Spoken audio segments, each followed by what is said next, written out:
Saya akan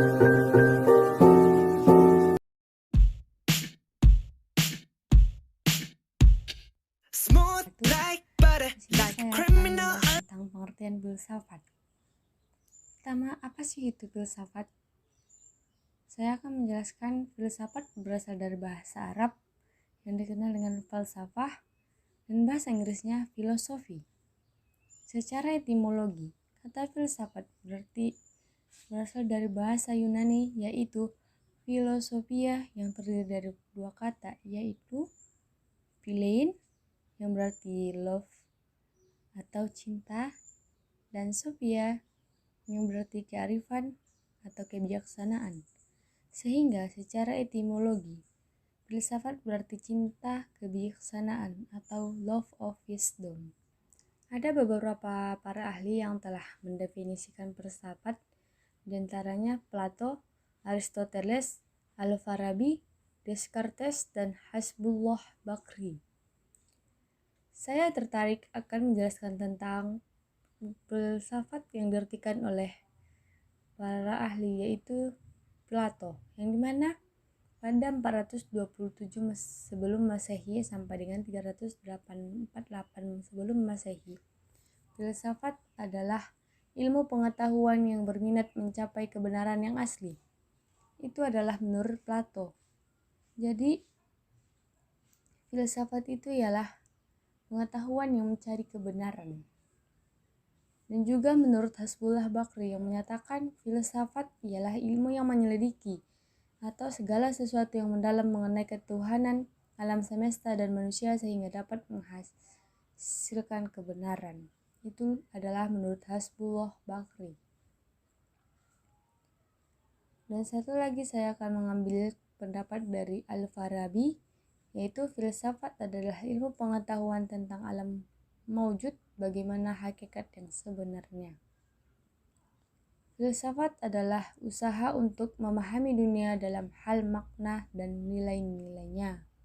Filsafat disebut sebagai mother of science atau induk dari segala pengetahuan.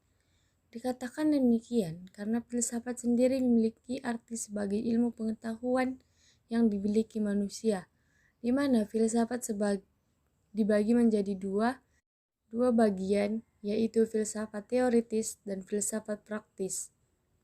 Dan orang-orang yang mempelajari filsafat disebut sebagai filsuf. Ciri-ciri filsafat ilmu. 1. Menyeluruh, artinya pemikiran yang luas karena tidak membatasi diri dan hanya ditinjau dari satu sudut pandang tertentu.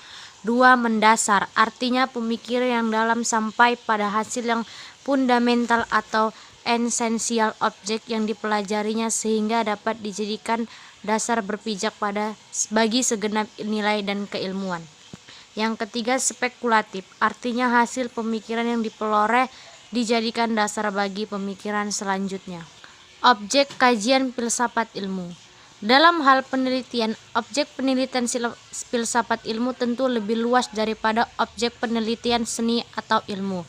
Adapun objek kajian filsafat ilmu terbagi dua, yaitu yang pertama objek material adalah suatu yang hal dijadikan sasaran pemikiran, suatu yang diselidiki dan dipelajari. Yang kedua objek formal adalah cara memandang, cara meninjau yang dilakukan oleh seseorang peneliti terhadap objek materialnya serta prinsip-prinsip yang digunakannya. C. Ilmu sebagai objek kajian filsafat. Pada dasarnya, setiap ilmu memiliki dua objek, yaitu objek material dan objek formal. Dan seperti yang sudah dijelaskan pada materi sebelumnya, filsafat sebagai proses berpikir yang sistematis dan radikal juga memiliki objek material dan objek filsafat. Namun cakupan objek filsafat lebih luas dibandingkan dengan ilmu. Alasannya karena ilmu hanya terbatas pada persoalan empiris berdasarkan pengalaman atau pengamatan saja, sedangkan filsafat mencakup persoalan yang empiris dan non-empiris. Ilmu sebagai objek kajian filsafat sepatutnya mengikuti alur filsafat, yaitu objek material yang didekati lewat radikal atau secara mendasar, universal, dan menyeluruh, dan rasional atau logis. Dalam konteks adanya filsafat ialah untuk menyatukan visi keilmuan itu sendiri agar tidak terjadinya berontakan antara berbagai kepentingan. Ilmu sebagai kajian filsafat sangat relevan untuk dikaji dan didalami. Tujuan filsafat ilmu. Filsafat ilmu sebagai salah satu bidang studi kajian memiliki beberapa tujuan. Yang pertama, mendalami unsur-unsur pokok ilmu. Yang kedua, memahami sejarah pertumbuhan.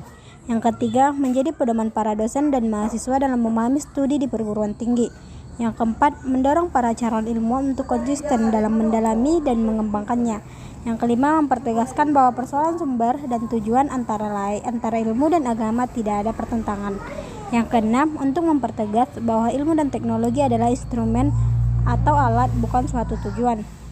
Yang ketujuh, sarana pengujian penalaran ilmiah. Yang kedelapan, membedakan argumen yang baik dan yang buruk dan menyampaikan pendapat baik secara lisan maupun tertulis dan secara jelas, melihat suatu melalui kacamata yang lebih bagus. Ruang lingkup filsafat ilmu. Ruang lingkup maksudnya luas objek yang dicakup ataupun dibahas.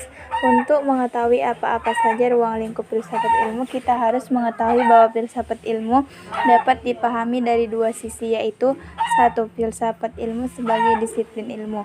Yang kedua, filsafat ilmu sebagai landasan filosofis bagi ilmu pengetahuan.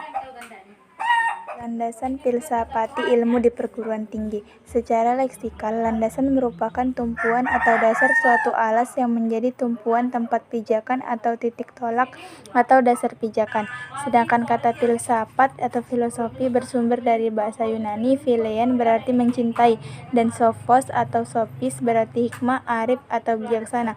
Filsafat menelaah sesuatu secara radikal, menyeluruh, dan konseptual yang menghasilkan konsepsi-konsepsi mengenai kehidupan dan dunia.